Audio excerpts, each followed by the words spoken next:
ಶುಕ್ರವಾರ ಬಂದ್ರೆ ಸಿನಿಮಾ ನೋಡುವ ಹುಚ್ಚು. ಒಂದೇ ದಿನ ಬಡ್ಡಿ ಮಕ್ಕಳು 9 ಸಿನಿಮಾಗಳನ್ನು ರಿಲೀಸ್ ಮಾಡಿದ್ದಾರೆ. ಯಾವ್ದು ನೋಡ್ಬೇಕು ಯಾವ್ದು ಬಿಡಬೇಕು ಅಂತ ಒಂದೇ ಕನ್ಫ್ಯೂಸ್. ಆಗ ನನಗೆ ಅನಿಸಿದ್ದು ಒಂದೇ, ನೋಡಿದವರು ಏನಂತಾರೆ. ಟೈಟಲ್ ಸ್ವಲ್ಪ ವಿಚಿತ್ರವಾದರೂ ಇದರ ಒಳಗೆ ನಮ್ಮ ಜೀವನದ ಚಿತ್ರಣ ಅಡಗಿದೆ. ನವೀನ್ ಶಂಕರ್ ಅವರ ಸಿನಿಮಾಗಳು ಯಾವತ್ತೂ ನಿರಾಸೆ ಮಾಡಿಲ್ಲ. ಇವರ ಸಿನಿಮಾ ಹೊಂದಿಸಿ ಬರೀರಿ. ನಾನಂತೂ ಸುಮಾರು 50 ಸಲ ನೋಡಿರ್ತೀನಿ. 100 ಜನಕ್ಕೆ ಸಜೆಸ್ಟ್ ಮಾಡಿರ್ತೀನಿ. ಇವರ ಸಿನಿಮಾಗಳಲ್ಲಿ ಒಂದು ಫ್ಲೋ ಇರುತ್ತೆ, ಅದು ನನಗೆ ತುಂಬಾ ಇಷ್ಟವಾಗುತ್ತೆ. ಈ ರೀತಿಯ ಸಿನಿಮಾಗಳಲ್ಲಿ ನವೀನ್ ಶಂಕರ್ ಅವರ ಅಭಿನಯ ತುಂಬಾ ಚೆನ್ನಾಗಿರುತ್ತೆ. ಆ ರೀತಿಯ ಸಿನಿಮಾನೇ ಈ ನೋಡಿದವರು ಏನಂತಾರೆ. ಈ ಸಿನಿಮಾ ಕೂಡ ನನ್ನ ಮನಸ್ಸಿಗೆ ತುಂಬಾ ಇಷ್ಟವಾಯಿತು. ಈ ಸಿನಿಮಾದ ಕತೆ ನನ್ನ ಭಾಷೆಯಲ್ಲಿ ಹೇಳಬೇಕಾದ್ರೆ ಇದು ಬರೀ ಕತೆ ಅಲ್ಲ, ಇದು ನಮ್ಮ ನಿಮ್ಮೆಲ್ಲರ ಮನಸ್ಸಿನಲ್ಲಿರುವ ಸಾವಿರಾರು ಪ್ರಶ್ನೆಗಳಿಗೆ ಉತ್ತರ ಸಿಗದೆ ಇರುವ ನೋವಿನ ವ್ಯಥೆಯನ್ನು ಸಿನಿಮಾ ರೂಪದಲ್ಲಿ ತೆಗೆದಿದ್ದಾರೆ. ನನಗೆ ಒಂದ್ ಅರ್ಥ ಆಗ್ಲಿಲ್ಲ. ಹುಟ್ಟಿದ್ದೀವಿ, ಬೆಳೆದಿದ್ದೀವಿ, ಬೆಳೆದ ಮೇಲೆ ಮದುವೆ ಆಗಿದ್ದೀವಿ, ಮದುವೆ ಆದ್ಮೇಲೆ ಕೆಲಸ ಮಾಡಿದ್ದೀವಿ, ಕೆಲಸ ಆದ್ಮೇಲೆ ಸತ್ತಿದ್ದೀವಿ. ಈ ಗ್ಯಾಪ್ ಅಲ್ಲಿ ನಮಗೆ ನಮ್ಮ ಮನಸ್ಸಿಗೆ ಇಷ್ಟವಾಗುವ ರೀತಿ ನೆಮ್ಮದಿಯಾಗಿ ಸಂತೋಷವಾಗಿ ತಲೆಯಲ್ಲಿ ಯಾವುದೇ ಟೆನ್ಷನ್ ಇಲ್ಲದೆ ಒಂದು ದಿನ ಒಂದು ರಾತ್ರಿ ಕಳೆದಿದ್ದೀವಾ ಅಂತ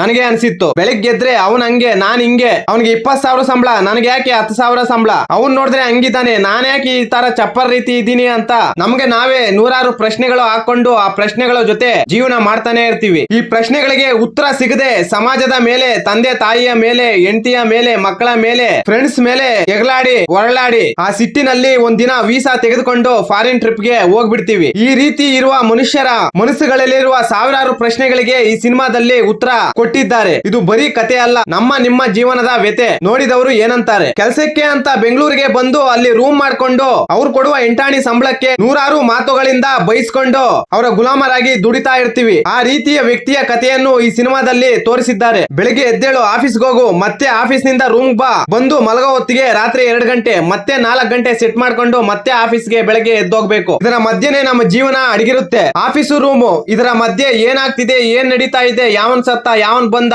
ಯಾವ ವಾರ, ಯಾವ ದಿನ, ಯಾವ ವರ್ಷ, ಯುಗಾದಿ ಯಾವಾಗ ಬಂತು, ದಸರಾ ಯಾವಾಗ ಬಂತು, ದೀಪಾವಳಿ ಯಾವಾಗ ಬಂತು ಅನ್ನೋದೇ ನಮ್ ತಲೆಗೆ ಬರುವುದಿಲ್ಲ. ಒಂದೇ ಮೈಂಡ್ ಸೆಟ್ ಫಿಕ್ಸ್ ಆಗಿರ್ತೀವಿ. ಆಫೀಸ್ಗೆ ಹೋಗುವಾಗ, ಆಫೀಸ್ ಇಂದ ಬರುವಾಗ ತಲೆಯಲ್ಲಿ ನೂರಾರು ಪ್ರಶ್ನೆಗಳು. ಆ ಪ್ರಶ್ನೆಗಳಿಗೆ ಉತ್ತರ ಸಿಗದೆ ನೆಮ್ಮದಿ ಇಲ್ಲದೆ ಒದ್ದಾಡಿ ಬೆಂಕಿಯಲ್ಲಿ ಬೆಂದೋಗಿರ್ತೀವಿ. ಅಂತ ವ್ಯಕ್ತಿಗಳಿಗೆ ಈ ಸಿನಿಮಾ ಬೇಗ ಕನೆಕ್ಟ್ ಆಗುತ್ತೆ. ಈ ಸಿನಿಮಾದಲ್ಲಿ ಒಬ್ಬ ಯುವಕನ ಕಥೆಯನ್ನು ಈ ರೀತಿಯಾಗಿ ತೋರಿಸಿದ್ದಾರೆ. ಇನ್ನು ಈ ಸಿನಿಮಾ ಹೇಗಿದೆ ಅಂದ್ರೆ, ಈ ಸಿನಿಮಾದಲ್ಲಿ ಒಬ್ಬ ಯುವಕನ ನೋವಿದೆ. ತನ್ನ ಜೀವನವನ್ನು ಹಾಳು ಮಾಡಿದ ತಾಯಿಯ ಮೇಲೆ ಒಬ್ಬ ಮಗನ ದ್ವೇಷ ಇದೆ. ಅದರ ಜೊತೆಗೆ ಭಾವನೆಗಳ ಜೊತೆಗೆ ಭಾವನಾತ್ಮಕ ಸಂಬಂಧಗಳನ್ನು ಹಿಡಿದಿರುವ ಭಾವನಾತ್ಮಕ ಸಂಬಂಧಗಳ ಜೊತೆಗೆ ಕಥೆಯನ್ನು ಮುಂದಕ್ಕೆ ಕೊಂಡೊಯ್ದಿದ್ದಾರೆ. ಫಸ್ಟ್ ಹಾಫ್ ಅಂತೂ ಸ್ವಲ್ಪ ಸ್ಲೋ ಇರುತ್ತೆ, ಅಲ್ಲಲ್ಲಿ ಹೆಚ್ಚು ಇಂಗ್ಲಿಷ್ ಕಾನ್ವರ್ಸೇಷನ್ ಇರುತ್ತೆ. ನವೀನ್ ಶಂಕರ್ ಅವರ ಆಕ್ಟಿಂಗ್ ಫ್ಯಾಬ್ಲೆಸ್. ಅವರನ್ನು ನೋಡಿದ್ರೆ ನಮ್ಮನ್ನು ನಾವು ನೋಡ್ದಂಗಿರುತ್ತೆ. ಈ ಸಿನಿಮಾದಲ್ಲಿ ನಮ್ಮ ಕಥೆಯನ್ನು ಅವರು ತೋರಿಸಿದ್ದಾರೆ. ಅಂದ್ರೆ ಈ ಸಿನಿಮಾ ನೋಡ್ಬೇಕಂದ್ರೆ ಸ್ವಲ್ಪ ತಾಳ್ಮೆ ಬೇಕು. ಒಟ್ಟಾರೆಯಾಗಿ ಈ ಸಿನಿಮಾ ನನಗಂತೂ ತುಂಬಾ ಇಷ್ಟವಾಯಿತು. ನನ್ನ ಜೀವನವನ್ನು ನಾನೇ ದುಡ್ಡು ಕೊಟ್ಟು ನೋಡ್ದಂಗಾಯ್ತು. ಈ ಮಾಹಿತಿ ನಿಮಗೆ ಇಷ್ಟವಾಗಿದ್ದರೆ ಶಿವರಾಜ್ ಇನ್ಫೋ ಯೂಟ್ಯೂಬ್ ಚಾನಲ್ಗೆ ಸಬ್ಸ್ಕ್ರೈಬ್ ಮಾಡಿ, ಸಪೋರ್ಟ್ ಮಾಡಿ. Thank you for watching. ಧನ್ಯವಾದಗಳು.